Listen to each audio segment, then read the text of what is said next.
अस्सलाम वालेकुम जी, काश्तकार भाइयों और व्यूअर्स आइए चलते हैं हम आपको एक और गर्म दिन की मौसमी सूरत-ए-हाल से आगाह करते हैं। मुल्क भर में जो है मज़ीद जो है वो गर्मी की शिद्दत रहेगी।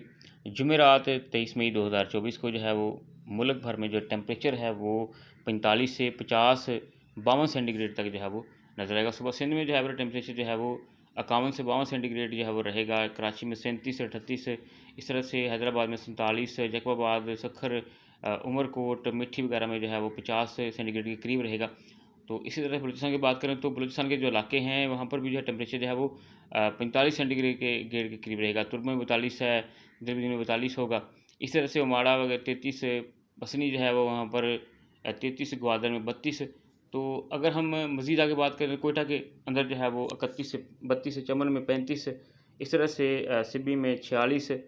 और अगर हम जनूबी पंजाब की बात करें तो लिया, शोरकोट, इस तरह मुल्तान, खानेवाल, बहावलपुर, भावनगर, साहिवाल, फैसलाबाद, सरगोदा, मुरीद, लाहौर, गुजरांवाला, यहाँ पर जो एवरेज टेम्परेचर है 47 तक, 45 से 47 के दरमियान जो है वो टेम्परेचर रहेगा।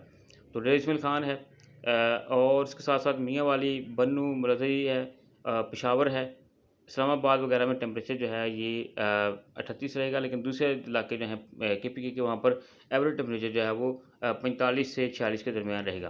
तो ये सूरत हाल मौसम की। अगर शुमाली कजात की बात करें तो वहाँ पर मौसम जो है वो ठंडा रहेगा।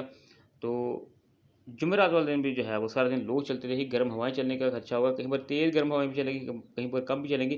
तो लिहाजा आपने गर्मी से बचने के लिए जो है वो सर ढाँप के निकलना है, अपना भी, अपने बच्चों का भी, उसके अलावा बुज़ुर्गों का, जानवरों का, परिंदों का, अपनी फसलों का जो है ख्याल रखना है। बर वक़्त पानी लगाना है, बल्कि पानी लगाने का वक़्फ़ा जो है वो कम करें और शाम के वक़्त लगाने की कोशिश करें। तो ये सूरत हाल है जी जुमेरात की। नेक्स्ट वीडियो में मैं आपको जुमे वाला दिन जो है, जो साल का दूसरा गर्म तरीन दिन होगा, उसके हवाले से हम आपको अपडेट देंगे। शुक्रिया जी।